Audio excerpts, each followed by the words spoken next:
Please please please নতুন গাড়ি কিনে লোন নিয়ে ধার দেনা করে রাইড শেয়ার করতে আইসেন না প্লিজ।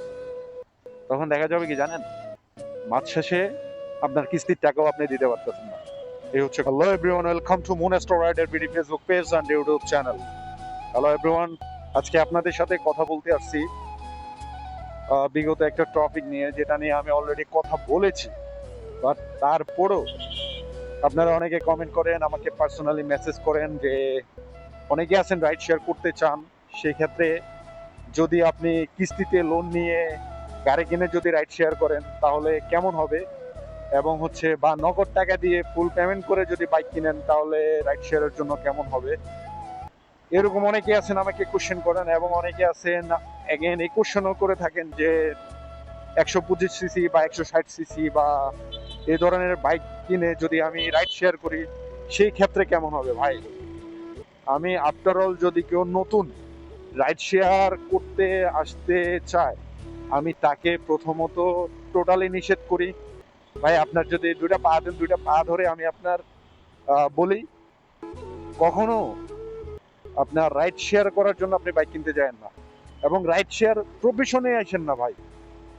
কারণ বর্তমানে যেই পরিমাণ রাইডার ওই পরিমাণ প্যাসেঞ্জার নাই, প্রথমত। আর সেকেন্ড হচ্ছে বাইকের মেনটেনেন্স খরচ কিন্তু হিউজ, কারণ একটা গাড়ি এটা একটা যান্ত্রিক জিনিস। এটা আপনার যত ইউজ করবেন, যত ব্যবহার করবেন, যত রাইড দিবেন, যতগুলো চালাবেন, তত এটার ভ্যালু কমবে, এটার ভ্যালু কখনো বাড়বে না। এবং এটার পেছনে হচ্ছে আপনার মেনটেনেন্স খরচ আছে।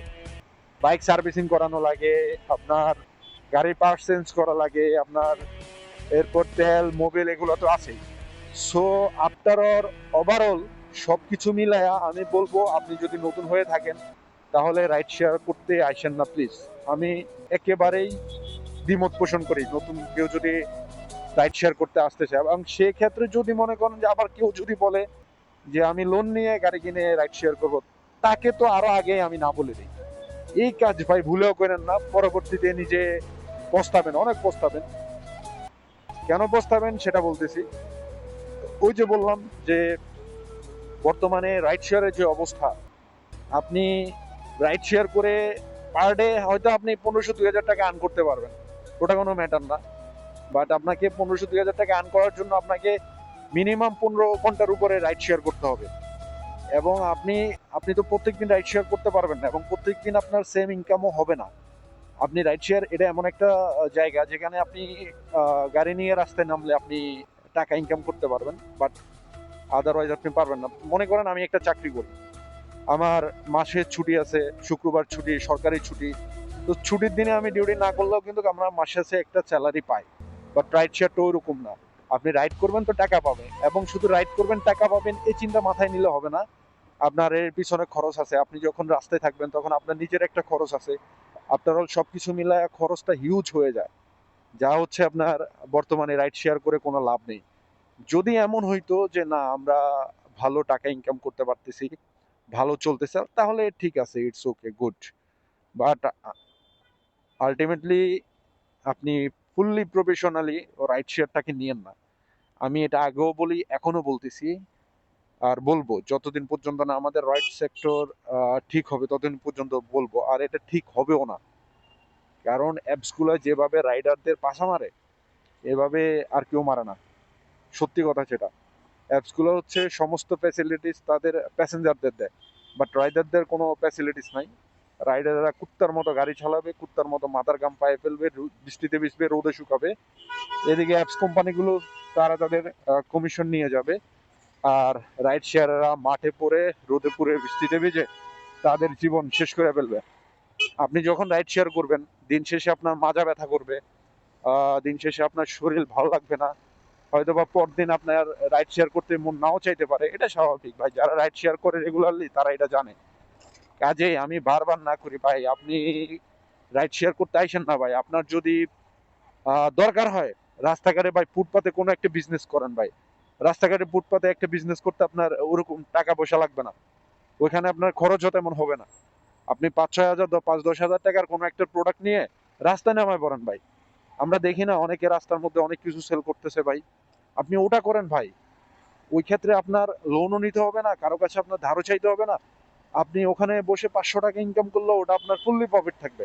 বাট রাইড শেয়ার করে আপনি 500 টাকা প্রফিট করলে সেটা আপনার 500 টাকা প্রফিট থাকবে না। বুঝতে পারছেন আমি কি বুঝাইতে চাইছি? সো ভাই, রাইড শেয়ারের ভালো দিক থেকে খারাপ দিকগুলাই অনেক বেশি বর্তমানে, ঠিক আছে? যার কারণে আমি এটাতে অনিচ্ছুক এবং অনুৎসাহিত করি যাতে নতুন কেউ রাইড শেয়ার করতে না আসে। কাজেই যারা আমাকে কমেন্ট করে বলেন বা যারা আমাকে কমেন্ট করবেন, দয়া করে আমার ভিডিওটা এটা দেখবেন, কথাগুলো শুনবেন, বাকিটা ভাই আপনাদের ইচ্ছা। আগে আমি এটা বলতাম যে আপনার পিঠ থেকে গেছে দেওয়ালে, কিছু করার নাই, সেক্ষেত্রে আপনি রাইড শেয়ার করতে পারবেন। আমি বলি যে না, তাও করেন না ভাই, আপনি গাড়ি কিনে রাইড শেয়ার করতে আসেন না। যদি এমনটা হয় যে আপনার বাইক আছে বা আপনার গাড়ি আছে আগের থেকেই, এখন কোনো কিছু করতেছেন না, সেই ক্ষেত্রে আপনি কয়েকদিনের জন্য বা আপনার অল্প কিছু দিনের জন্য আপনি রাইড শেয়ার করতে পারেন। বাট নতুন গাড়ি কিনে আপনি রাইড শেয়ার করতে আসেন না ভাই, প্লিজ প্লিজ প্লিজ প্লিজ। নতুন গাড়ি কিনে লোন নিয়ে ধার দেনা করে রাইড শেয়ার করতে আসেন না প্লিজ। তখন দেখা যাবে কি জানেন, মাস শেষে আপনার কিস্তির টাকাও আপনি দিতে পারতেছেন না। এই হচ্ছে কথা। আপনি পার্ট টাইম হিসেবে করতে পারেন, যেমন আমি আগে ফুল টাইমও করছি, পার্ট টাইমও করছি, এখন আবার পার্ট টাইম করতেছি। পার্ট টাইম হিসেবে করতে পারেন আপনার, সেটা ঠিক আছে, আপনার দৈনিক হাত খরচটা উঠে গেল বা গাড়ির তেল খরচটা উঠে গেল, আপনি পার্ট টাইম হিসেবে করতে পারেন। বাট ভাই, ফুললি প্রফেশনালি নিয়েন না, নিয়েন না, নিয়েন না। আমি বারবার বলি এই কথা এবং ভিডিওর মাধ্যমে বারবার বলতেছি যে ফুল প্রফেশনালি কেউ রাইড শেয়ার করতে আসবেন না প্লিজ। সো আশা করি আপনারা আমার ভিডিওটার মূল মেসেজটা বুঝতে পারছেন, আমি কি বুঝাইতে চাইছি, এবং আশা করি আপনারা এটাও বুঝতে পারবেন যে আপনারা রাইড শেয়ার করে কতটুকু বেনিফিট হবেন। আমার ভিডিওটা ফুললি কথাগুলো শুনলে হয়তো আপনারা এটা বুঝতে পারবেন। সো এই তো আর কি। তারপরে আপনাদের যদি কোনো জিজ্ঞাসা থাকে আমাকে কমেন্ট করবেন, মেসেজ করবেন, আই উইল ট্রাই। আল্লাহ হাফেজ। সবাই ভালো থাকবেন, সুস্থ থাকবেন, এবং ভিডিওটা লাইক কমেন্ট শেয়ার করে রাখবেন যাতে আপনার যে কোশ্চেনগুলো, সেই কোশ্চেনগুলোর অ্যান্সার যাতে অন্য কেউ পেয়ে যায়। So good bye, tata, and stay with Moon Star Rider BD Facebook page and YouTube channel.